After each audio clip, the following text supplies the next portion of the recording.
Hey there guys, it's DMO73 bringing you a deck profile for this week from this week's feature match. This is my black-white happily ever after Grimmia build. So let's go ahead and just jump right in. So we start with Pandora, the Weaver of Myth. Her deactivate's pretty interesting. It's based on how much life you have left. If you have 4,000 or less, it's 5 light mana.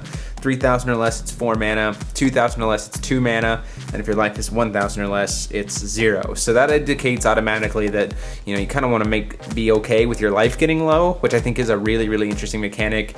And like Pandora is an automatic comeback mechanic based on herself. So that's really powerful. And then she flips over into Grimmia, the Savior of Myth, a avatar 1,000.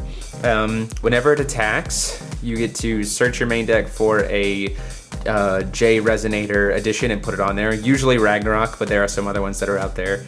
And then you can also pay a light to give it swiftness and target attack, and pay 2 light and banish an addition attached to it to tap 2 creatures. That first ability is what's really powerful, just being able to have a 1500 every turn that has target attack. And if you're at less than 2,000 life, then you only need 3 mana to suddenly swing in out of nowhere and probably gain life back with Ragnarok. So that's just really huge. So let's get to the mana stones real fast. First up, we play 4 of the black-white stone, because it is a black-white deck. So we gotta have those 4. I know in the video we were using the pure stone. I changed that to the magic stone of Moonshade, just because I wanted an additional black source, and the paying for life is not a big deal since you want to automatically burn yourself. So if your opponent is kind of stalling out, you can kind of self-burn yourself down to get to kind of that area you need. The other thing is too, like say you're at 2,100, you can just quickly tap it, get yourself below below 2,000, generate it as a light mana, and then flip over your Pandora for way cheaper, and make your swing in with the mana that you generated with this. So that's really powerful. And then 5 magic stones of light, just because the deck is primarily light, and also I kind of like the idea of this format, trying to play kind of as much basic stone as possible and developing decks around that, just in case you get up against a burn matchup. So yeah, there's that. Let's go ahead and jump right into the monster lineup. We run 4 Romeo of the Despairs. Technically not a prince, but I thought he fell well into the archetype of prince and princesses happily ever after, that kind of thing. And he's a 300 1-drop. So that's why I kept him. And for the same reason why I also play 4 Holy Warrior of Hope. They're not a prince, they're knights, but a 1-drop 4/4 that kind of fits in with that, the kings, princes, princesses usually have Royal Guard, so I thought that kind of fit well with the theme of the deck as well. Then, the real heavy hitter of this deck is Cinderella the Ashen Maiden.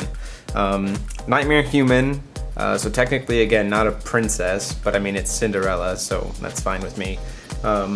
This card is really great for being able to do burn damage, and a lot of people don't realize that it's also your tutor for this deck. So swing in really cheaply for 400 damage, they'll think, oh, that's nothing big, I'm just gonna take it, no big deal, and then cool, I get a free +1 off of it.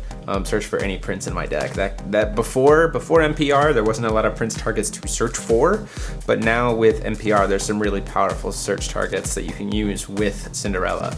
And so I think this is a really powerful card, and can easily board wipe most decks, so that's really powerful. Getting into the prince package, we run only 3 little princes, mainly because I don't want to see this guy too much, but it's really cool for an end game kind of move, and that neat trick I'll explain in a little bit. So you can pay when he enters. It's just a 2-drop. When you enter, if you have less than 1,000 life, you gain 1,000 life. So that's an instant, a 1/10 of your life back, or a 1/4 of your life back in 1 second. The other cool thing is, it gains 1,000 or 400 for every card of a different total cost than it in terms of resonators on the field. So if you have a 1-drop and a 3-drop on the field, he becomes a 1,000 for 2. That's really powerful. And even if you just have a 1 other card on the field, he becomes a 6/6. So he's not thunderable. It's just really powerful. I really like this card a lot. And I think it's really kind of pivotal for this deck strategy. I'll set him aside so I can explain the other technique a little bit later. Then we run 3 the Pilots. Again, I don't really want to like clog down on high cost monsters. If I'm gonna tweak around this deck a little more, I'd probably throw in a 4th. I'd probably find room for a 4th just because it's really, really good. Even by itself, he's just a 3-drop that when he comes into play, can rest target Resonator. So like that's automatically really good, and the fact that you can just shut something down real fast. You can pay 2 extra mana, a light and a colorless, for an Awakening to give him the enter ability to search a little prince from your deck and trigger its enter ability. So that's really good, and the fact that if you're kind of running low, you can quickly pop out a little prince and gain some life back. And then the third thing is that really important thing is if you control him and little prince is sent to the graveyard from your field, you just immediately gain 1,000 life. Now that's 1,000 life per 1,000 per Eye the Pilot. So if you have 2 Eye the Pilots out and a little prince dies, that's 2,000 life in 1 second. And so I'll explain kind of what strategy I wanted to kind of utilize with that here in a second. And then just for graveyard recursion, especially with Little Prince, being able to like recycle Little Prince a lot is really powerful. Same with Cinderella. And again, more search targets. Deadman Prince, 3-drop, 5/5. When it enters, I get to bring it back a Resonator from my graveyard back to the hand. And then the other real like princess we use is a couple of Rapunzels. In testing, I don't know if I really want to keep these, but I wanted to try and fit some more princesses in there, like just because to fit. I think that there are better cards than this, but if I'm sticking to 2 colors, I'd probably leave her in. If I go into 3 colors, there are some options that I would find to replace her. But she's really, really cool in the fact that you can just tap her or tap something else, or tap her to give something plus 200 and flying for the turn. So if you needed to kind of quickly swing in there against your opponent, that's great. If you don't really need to do a board wipe with Cinder and you got a board full of creatures, you can, tap them to recover her, so you can kind of like stack her ability multiple times. I think that this is something that the flying element is not something that's so great now that we have Zero, the Magus of Null, to be able to just quickly remove all instances of flying during your opponent's turn. Like you can do your whole combo and then they can just drop 0 and you just lose all of that flying instantaneously. So I think there's some weaknesses with Rapunzel, but I wanted to try to fit some more princesses in for the sake of like the archetype. Moving on to the spells, additions first, we run 3 Sweet Roses. This card is just nuts. It's a 1-drop, gives anything 300/300, so that by itself is great. But if it's a prince, it gains plus 600/600 and it gets target attack. That's nuts. I mean, suddenly making a, being able to make a Deadman Prince a 11/11 with target attack. Like, that's really good. Target attack in just game in this meta right now is just insanely powerful by itself, let alone being able to give it to kind of any creature and an extra 600/600. So like it can literally take any of your small little princes and turn them into a serious threat immediately. And if not, it can also make almost every creature in this game unthunderable. Pump it up over the thunder range, so that's really powerful.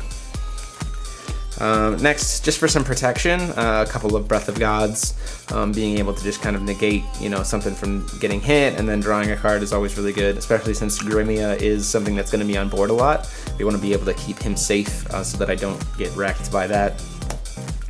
And then my personal favorite trick spell for this deck is Accede the Light, mainly for a specific combo that I'll talk about later, but it kind of helps you kind of recycle stuff in your deck a lot, and be able to kind of switch things up pretty easily, I think.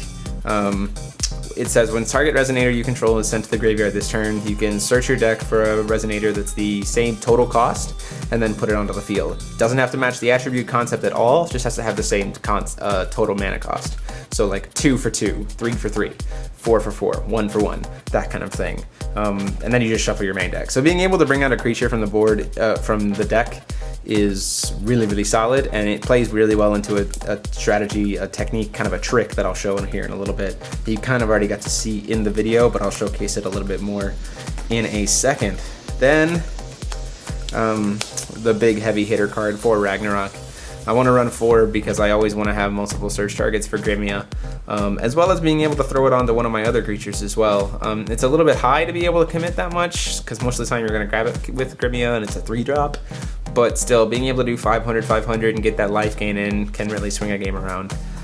So yeah, you'll probably see in the video that I wasn't just reattaching Ragnarok every single time I attack with Grimmia. I think that it's best to play these cards conservatively, so like leave them in your deck until you need them, because if some strange reason you get caught off guard and you can't protect your Grimmia when it has like 4 Ragnaroks on it, you've just lost all 4 of your Ragnaroks, as opposed to me being able to just leave them in the deck until I need them, so that if Grimmia does get wrecked, I still have them access to them to put on my other creatures. I just think that's a better strategy to use there. And then my kind of anti-rush card, Sign to the Future. This deck can have a slow startup, and also with Cinderella, this is something that can be really potentially really powerful. It says trigger when your opponent controls 3 or more Resonators than you, just remove 2 rip target Resonators from the game.